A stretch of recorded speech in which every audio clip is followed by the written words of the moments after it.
Hello children, welcome back. And in this video, we'll be starting investment function, chapter 4, income and employment. And let's try to find out the meaning of investment function. Before this video, again, I have uploaded two videos on consumption function and saving function. And in this particular video, we'll be doing investment function. Important one for your exam. Kindly watch it carefully and till the end of this video.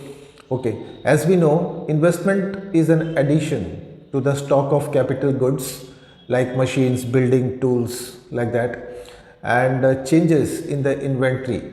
So that is also a type of investment what is done by the firms. So investment on any new projects basically depend on two factors. One is MEI. MEI stands for marginal efficiency of investment, and the second factor is rate of interest, ROI. Now, what is this marginal efficiency of investment? By this method, we generally find out how efficient is the investment, and basically it refers to the expected return on investment. So we can find out how much return we are going to get if we are investing in a new project or as such. And the other very simplest way is to find the rate of interest, because as we know, investment, whenever we do investment, we are liable to get the interest. Okay, and in fact, like when it comes to the bigger companies, large companies, basically they borrow money to finance a project or investment. So for that purpose, they need to find out what is the rate of interest.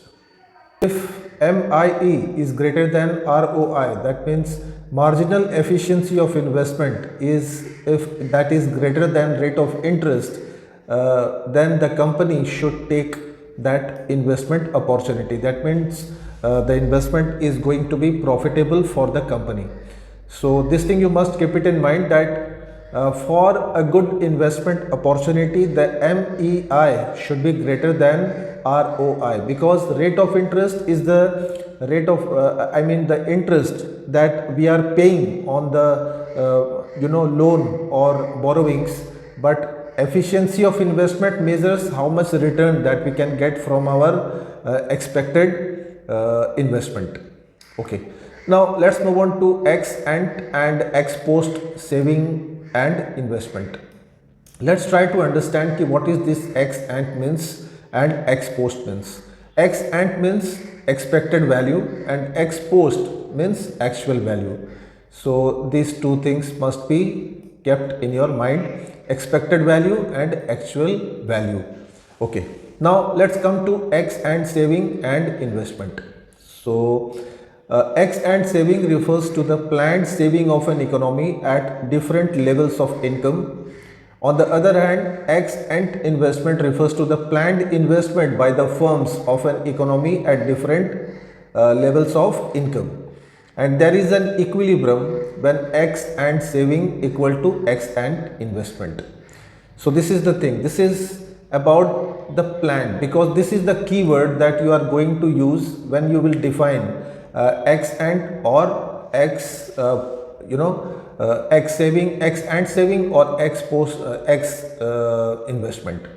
So ex ante saving, it is the planned saving of an economy. Like there are different levels of income, there are different incomes earned by the different sectors. So it refers to the saving of an economy at different levels of income. Whereas when it comes to investment, so that means the planned investment by all the firms. तो जितने भी planned investment है, planned saving है, वो सभी चीज़ों को बोला जाता है ex ante. And ex ante saving जब ex ante investment के साथ में equal होती है, so that point is called equilibrium point. ठीक है, तो चीज़ यहीं से समझ में आ जाती है. Easy है concept, not very difficult, कि जितनी savings है that should be equal to expected investment. Like that, ex post saving और investment की बात करते हैं. Ex post saving refers to the actual saving of the country during the year, and ex post investment refers to the actual investment of an economy during the year. तो x एंट में यहाँ पे expected savings and expected investment की बात कर रहे थे, and यहाँ पे एक्चुअल सेविंग जो ड्यूरिंग द ईयर कंपनी ने द इकोनॉमी ने किया है, so that is x post. तो कभी कभी इन दोनों के ऊपर आपको डिफरेंस एग्जाम में लिखने के लिए मिल सकता है. तो ये कीवर्ड्स आपको याद रखने हैं. Ex ante is the expected और planned value and post is actual value. Now comes to this very important concept, full employment and involuntary unemployment. Okay, now let's try to find out what is full employment. Now it is a situation where all the people who are willing and able to work at a prevailing wage rate gets employment. So basically it is a situation of no unemployment. That means it is assumed that all the people of an economy are working, they are all employed. And in this situation of full employment, there can be two types of unemployment. Basically, they are temporary in nature. One is frictional unemployment, the other is structural unemployment. Now, what is this frictional unemployment? It is a temporary unemployment which arises when workers leave one job and joins the another work. तो कभी कभी ऐसा होता है ना, जब हम लोग जॉब चेंज करते हैं तो वहाँ पे वो छोटा सा जो टाइम पीरियड होता है 1 वीक या 1 मंथ या फिर कोई 1-2 दिन का, तो वो जो टेम्पररी अनएम्प्लॉयमेंट सिचुएशन बनती है that is called frictional unemployment. And जो स्ट्रक्चरल अनएम्प्लॉयमेंट प्रॉब्लम आती है, it is due to the change in the structure of the economy और द फर्म.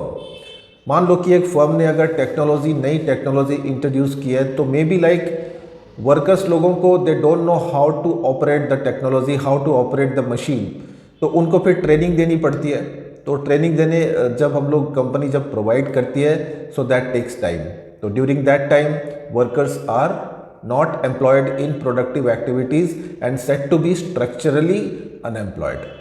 ओके, नाउ बात करते हैं इनवॉलंटरी अनएम्प्लॉयमेंट की.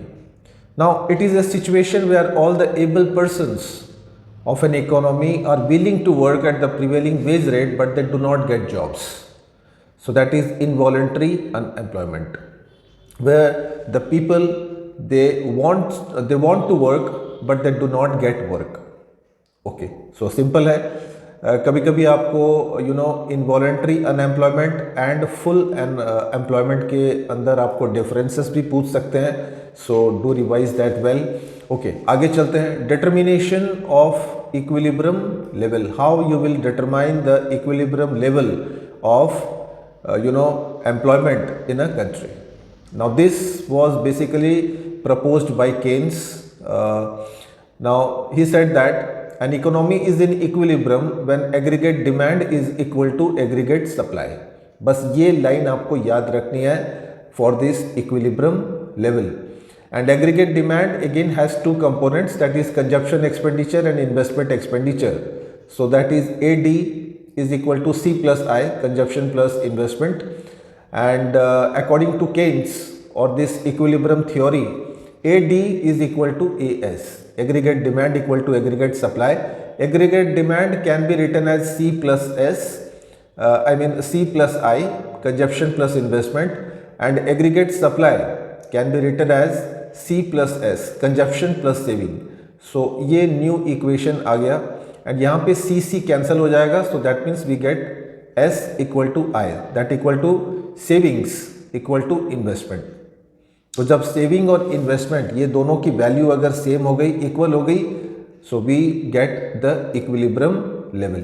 Now there can be basically two types of situation here, full employment and under employment. Okay, now ये tabular representation है full employment का, right. यहाँ पे आपको एम्प्लॉयमेंट दिया हुआ है, इनकम दिया हुआ है, consumption is given, savings are given, investments are given, and here AD and AS ये आपको फाइंड आउट करना है. एंड लेट्स सी, जैसे एम्प्लॉयमेंट यहाँ पे इंक्रीज कर रहा है, we are employing more and more of suppose say labours, and income भी यहाँ पे राइज कर रही है, कंजप्शन इंक्रीज कर रहा है, सेविंग्स भी इंक्रीज कर रहा है, and investment remains constant, no change in the investment. So to find out AD, aggregate demand, we will add consumption and investment. Consumption and investment. If we add these two, we get AD. Like that, to calculate aggregate supply, we need to add consumption and saving. So what we get? We get aggregate supply. Okay. So this now here, when you look at the table, AD जब equilibrium होता है तो AD must be equal to AS. तो यहाँ पे table में when you study this particular this two columns, तो at this level 400 as you can see कि एग्रीगेट डिमांड और aggregate supply when employment is 40, तो यहाँ पे ये इक्वल हो रही है. So this point is called equilibrium point at full employment level. It can be represented with the help of a graphical diagram, as you can see here on the screen. On the x-axis, plot income, output or employment जो भी है, and here aggregate demand and supply. So as you can see here, this curve जो 45 degree के angle में चलती है, this curve is saving curve, and this curve, this is aggregate demand curve. And both these curves intersect at E, जिसको हम लोग बोलते हैं equilibrium point, AD equal to AS. So बहुत ही सिंपल डायग्राम है. एंड आगे चलते हैं नेक्स्ट कॉन्सेप्ट में. This is under employment, graphical situation of the under employment. This is the diagram. Now as you can see here, जो previous diagram था वहाँ पे this saving curve and aggregate demand की curve यहाँ पे intersect कर रही थी at point E, which is full employment equilibrium. And अगर इनकम या आउटपुट या एम्प्लॉयमेंट अगर रिड्यूस करते हैं, आई मीन Q से Q1 हो जाती है, तो एग्रीगेट डिमांड भी कम हो जाएगी, right. So which are dotted lines में आपको यहाँ पे शो किया गया है. तो ये जो डिफरेंस है, लाइक ये जो न्यू इक्विलिब्रियम पॉइंट निकला है यहाँ पे F, so this is under employment equilibrium. तो इतना सिंपल है, जस्ट आपको डायग्राम में डिक्रीज करना है और एक नया इक्विलिब्रियम पॉइंट आपको निकालना है. So this is called the under employment equilibrium. आगे चलते हैं नेक्स्ट कॉन्सेप्ट में, determination of equilibrium under fixed price model. Okay, ये भी बहुत इंपॉर्टेंट है. Under fixed price model, equilibrium point is determined by aggregate demand only. In a two sector model, AD is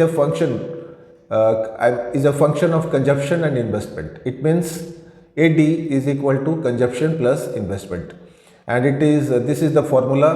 I have told you in my previous video about this also. And AD is can also be written as this in this way.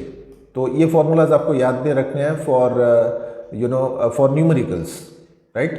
Okay, now देखते हैं जो fixed price model में किस तरीके से हम लोग graph draw कर सकते हैं. This is the graph. X axis पे इनकम एंड आउटपुट है, वाई एक्सिस पे एग्रीगेट डिमांड है. And as you can see here, this is the actual equilibrium point at E. एंड यहाँ पे आपकी इनकम यहाँ पे राइज कर रही है या फिर आउटपुट राइज कर रहा है, एंड एग्रीगेट डिमांड भी यहाँ पे इंक्रीज कर रही है. A1 से A2 हो गई, तो new equilibrium point E1. Okay, so this is called equilibrium under fixed price model. I mean यहाँ पे सरप्लस हो गया, क्योंकि जो दो सिचुएशन पहले थे उसमें एक सिचुएशन था full employment, second was under employment, and this is surplus employment. Okay, so this is how, ये तीनों में से आपको कुछ भी एग्जाम्स में पूछ ही सकते हैं. ओके, आगे चलते हैं इन्वेस्टमेंट मल्टीप्लायर की तरफ. Now what is this? It explains the relationship between income and investment, and basically it is a ratio of income and I mean change of income to the change of investment. ये definition आपको याद रखना है for the exam. And it tells about how many times the income increases with increase in investment. बहुत ही important है for your as far as numericals are concern, बहुत important है ये multiplier. And it is denoted by capital K. This is the simplest formula, change in income by change in investment. So delta Y by delta I. This can also be written as in terms of MPC, 1 by 1 minus MPC. In terms of MPS, we can write it as 1 by MPS. So you must learn these formulas for numericals. Right. कुछ एक concepts की बात करते हैं, important concept. सबसे पहले है effective demand principle. What is this? According to this principle, it is assumed that equilibrium is solely determined by aggregate demand and aggregate supply remains constant. तो जो भी इक्विलिब्रियम हमें फाइंड आउट करना है that will be through aggregate demand and aggregate supply को यहाँ पे fix constant रखा गया है. So that is called effective demand principle. एक और कॉन्सेप्ट है पैराडॉक्स ऑफ थ्रिफ्ट. नाउ ये चीज़ क्या है? Now, according to this concept, when all the people in an economy increases their savings, the total savings of the country will decrease. ये सुनने में भी बड़ा odd लगता है ना, but it happens. This is the reality. Because as the people save more, they will consume less, and as a result, the producers will not be able to do more investment, and they will not be able to save. So, in this way, the increase in the individual saving, makes the collective savings decrease. So this is called paradox of thrift. अगर country के सारे लोग ही अगर save करना शुरू कर देंगे तो obviously there will not be any money in the market. And अगर हम लोग कंजप्शन नहीं करेंगे, ओनली सेविंग्स करना सारा शुरू कर देंगे, तो obviously the factories will close down, है ना. So this is one important fact. Then other important concept autonomous investment की बात करेंगे. It is the expenditure on capital formation which is independent of the change of income or rate of interest. It is not related to national income, so it is known as independent investment or autonomous investment. And generally, autonomous investment is done by the government of a country for the welfare of the society and nation. तो ये चीज़ें आपको याद में रखनी है कि investment, ये जो autonomous investment does not depend on the income और the rate of interest on the investment of a country. Okay, now let's work out few important numericals from this chapter. The first numerical, now here you are given with the break even level of income of a country is given 10,000 crores. And the company saves 20% of the additional income. Now calculate the value of autonomous consumption. Now क्या क्या चीज़ें दी हुई है आपको? First you need to find out that MPS, marginal propensity to save, that is 20%. 20% means 20 by 100, so you get this 0.2. MPC is equal to 1 minus MPS, because MPC, MPS, they are always 1. So when you will subtract this, you get 0.8. Now use this consumption function formula, and यहाँ पे आपको economy का जो consumption level है that is 10,000. आपको ये चीज़ निकालनी है, ऑटोनोमियस कंजप्शन निकालना है, दैट इज़ C बार को आपको फाइंड आउट करना है. एंड यहाँ पे जो स्मॉल c है that is MPC, marginal propensity to save, आपको ध्यान में रखना है. And you need to multiply with the income, that is 10,000. So when you solve this, you get autonomous consumption. Okay, simple है.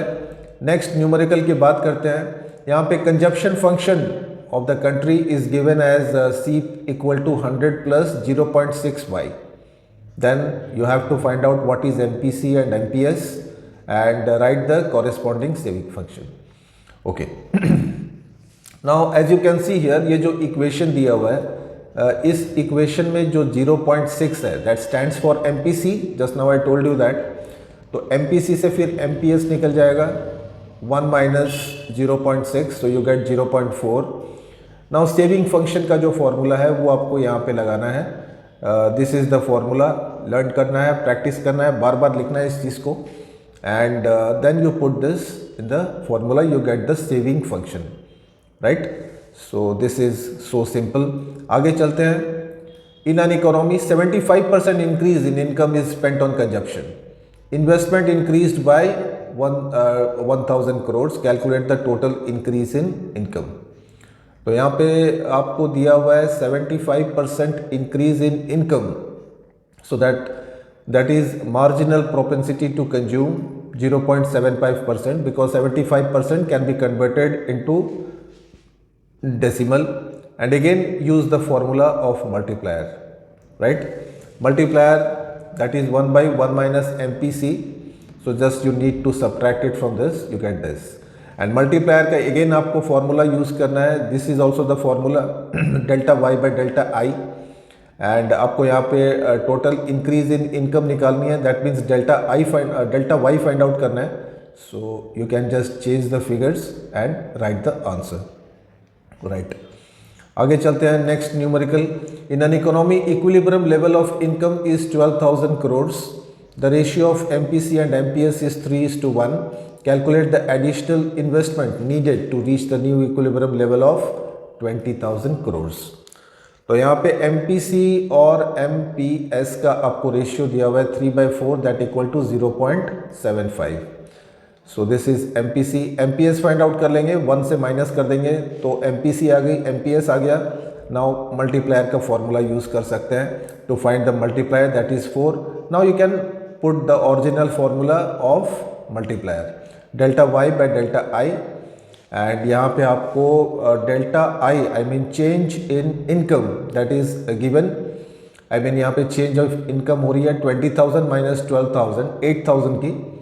तो you can find the value of change in investment. Okay. So friends, these are a few important questions from this chapter, and in the next chapter again we'll be starting with some new concept. Till then, goodbye.